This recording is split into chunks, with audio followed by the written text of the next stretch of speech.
SDS에서 이제 개발을 하셨고, 네.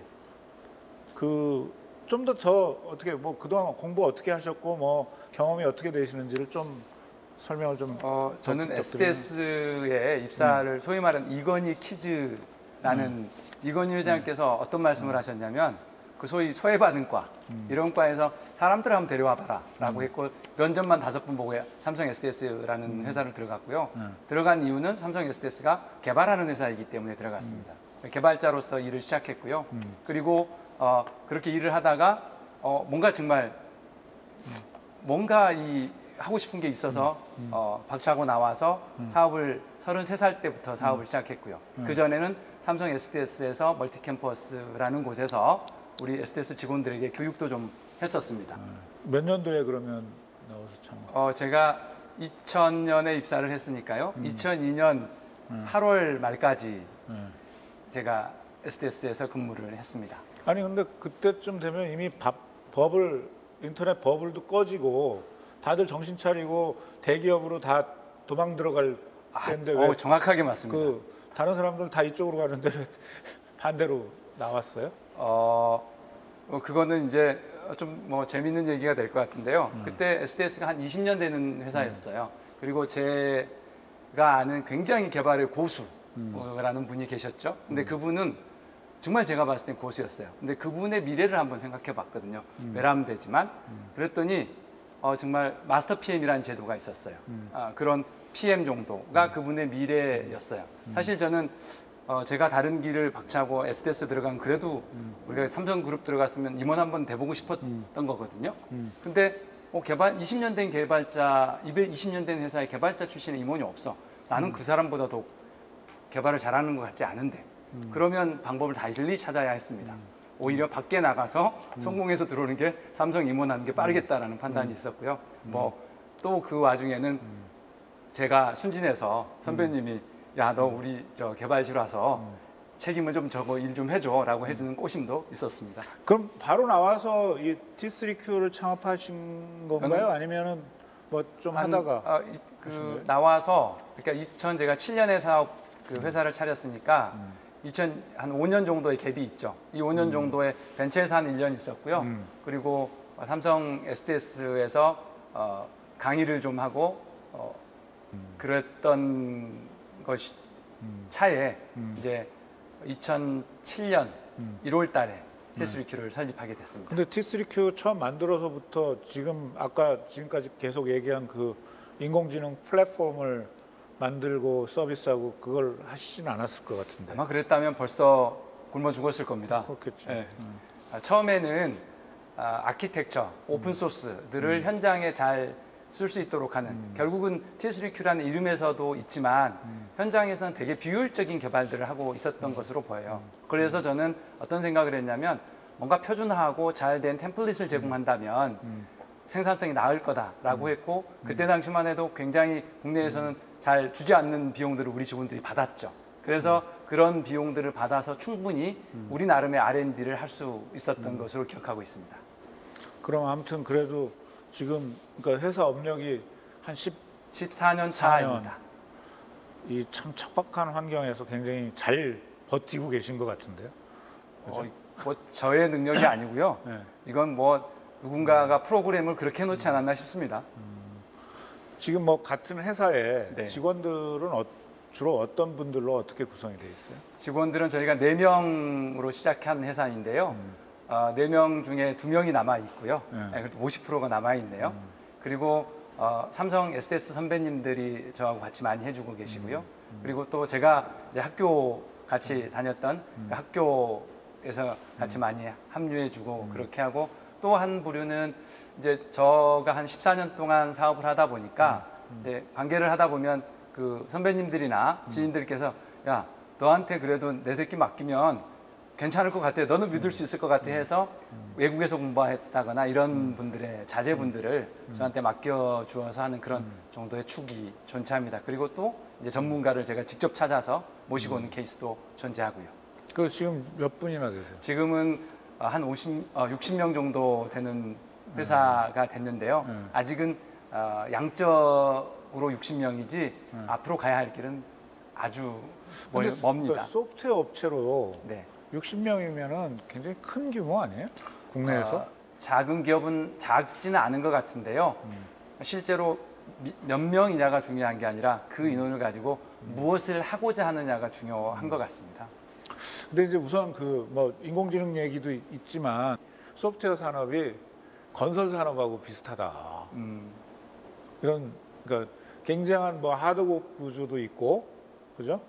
그 다음에 어떤 솔루션이나 서비스를 만들어내기가 굉장히 어렵고, 그 다음에 또 인력의 어떤 유동성도 심하고, 그래서 제가 이제 T3Q한테 좀 여쭙고 싶은 게, 우선은 그런 그 딜레마를 어떻게 극복을 하느냐, 이 밸런스를 어떻게 유지하십니까? 그건 때로는 무모함이고 때로는 배짱이 필요한 것 같습니다. 사실은 저희가 오히려 인원이 작았을 때는 그런 걱정을 하지 않았습니다. 왜냐하면 협상을 저희 중심으로 할 수 있었거든요. 왜냐하면 우리 인력 한 2명만 나가도 우리가 먹고 사는데 지장이 없을 정도의 괜찮은 베니핏을 받았기 때문에 그렇습니다. 근데 이제 이게 커져가면은 그렇게 협상하는 게 어려워지죠. 왜냐하면 당장 월 나가는 비용들이 많으니까요. 근데 그럼에도 불구하고 실제로 미래에 대한 고민이 없이 지금 아마도 제 주머니를 조금 더 배에 불리는 방법, 제 같이 있는 몇몇의 사람들의 주머니를 조금 더 불리는 방법으로 일을 했다면 저는 지금보다 훨씬 더 돈은 많이 가졌을 것 같아요. 그리고 아마 사업도 시작하지 않았을 것 같습니다. 저는 지금도 이게 뭐 좀 아직 젊어서 그런지 모르겠습니다만은 망하려면 아름답게 깔끔하게 망하자라는 생각을 늘 하고 있습니다. 그리고 저는 항상 저 역시도 그런 뭔가 이 두려움이 있거든요. 그래서 나는 언제든지 서울역에 갈 수 있는 사람이다. 그런 마음가짐 없이는 실제로 아까 말씀하셨던 그 생존과 미래 이것에 대한 타협이 아주 쉽게 되거든요.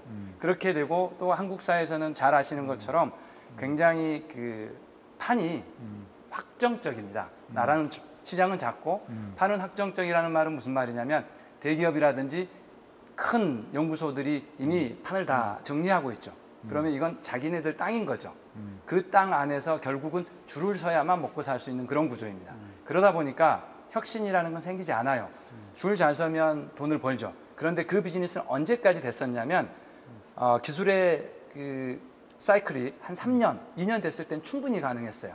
그런데 지금은 달라진다고 저는 보는 거예요. 왜냐하면 그게 1년으로 짧아졌고요. 요즘엔 6개월, 3개월로 짧아지거든요. 줄 세워서는 되지 않습니다. 그렇기 때문에 삼성전자가 소프트웨어에 대해서 눈을 뜨기 시작한 거고요. 그러면 과거에는 소프트웨어에 대해서 가치 있는 회사를 굉장히 큰 돈을 주고 사지 않았다는 거예요. 그런데 이제는 한국에서도 연 5개 정도의 유니콘 기업이 나올 정도로 그런 분위기가 만들어지고 있다는 거거든요. 그런 것들은 많이 발전하고 있다라고 보고 희망이 있다고 봅니다. 그러니까 그 좋은 인력들을 이렇게 회사에 키핑한다 내지는 계속 우리 박 대표님하고 같이 길게 가는 그 관계를 형성하는 게 굉장히 중요한데 그거에 뭐 그렇게 하는 뭐 방법이 뭐가 있을까요? 어떤 방식으로 회사가 하나요? 제일 큰 거는 인덕이 있는 것 같고요. 복이 있는 것 같습니다. 사람들이 아직 저를 믿어주는 복이 있는 것 같은 게 제일 큰 거고요. 제 능력이기보다는요. 박 대표님의 그 자만 아닐까요? 아닙니다. 그리고 이제 또 하나는 저희는 대기업처럼 좋은 인력을 데려올 수 없습니다. 오지 않죠, 일단. 그렇기 때문에 어떤 전략을 쓰냐면 대려 펀더멘탈이 있는 친구들을 찾아서 그 친구들이 성장할 수 있도록 하는 것이 맞다고 봅니다. 그리고 저는 삼성 SDS의 신입사원부터 뭐 KB국민은행이라든지 이런 많은 그 기업들에게 뭐 기본적인 프로그램부터 방법론부터 아키텍처부터 빅데이터나 인공지능까지 교육을 해본 사람이거든요. 그래서 비교적 그들을 조금 더 빠르게 성장하게 하는 것은 있는 것 같습니다. 그렇지만 이건 제 생각이고요. 아니 근데 왜냐하면 많은 사장님들이 중소기업 사장님들이 이런 불만을 얘기를 하거든요. 뭐냐면 내가 아무것도 모르는 애 데려다가 열심히 가르쳐가지고 키워놨더니 다른 기업이나 대기업에서 빼가더라. 그래서 뭐 기술 탈취가 아니고 뭐 인력 탈취라는 표현을 써요. 네네.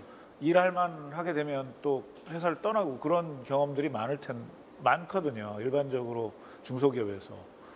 우리 T3Q도 그런 경험이 있나요? 아직은 크게 없고 우리 회사를 떠난 사람들이 저와 같은 도메인에서 저의 적이 돼서 하고 있는 사람은 한 명도 없습니다. 일단 거의 없고 그런 거를 보면 굉장히 아직은 괜찮은데 지금 이제 60명이 되면서 신입들이 많이 들어왔잖아요. 그리고 한 2, 3년 이제 돼갑니다. 그러면 원장님께서 말씀하신 그런 일들이 조만간 생길 수 있는 구도에 놓이게 되는데요. 회사가 존재하는 것은 직원들이 안정되게 일할 수 있도록 해야 된다는 것은 뭐 소신이니까 그걸 잘 말은 하지 않지만 그렇지만 지금 아주 풍족하지 못하기 때문에 사실 많이 주는 것도 아니잖아요.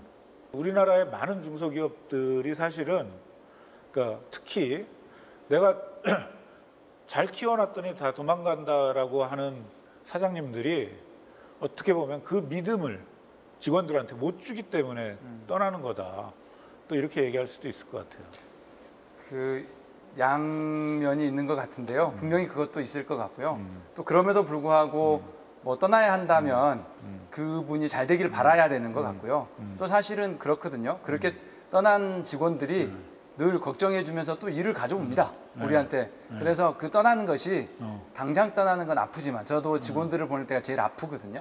아프지만 결국은 선순환으로 우리한테 또 득이 되는 케이스도 있으니까 그리고 그것은 의뢰 있을 수 있는 일이다라고 생각해야지 그럴 때마다 좌절하고 뭐 그러니까 내가 애들을 키우면 뭐해 이렇게 한다 그러면 중소기업은 아마 인력 채용 못할 것 같습니다. 오케이.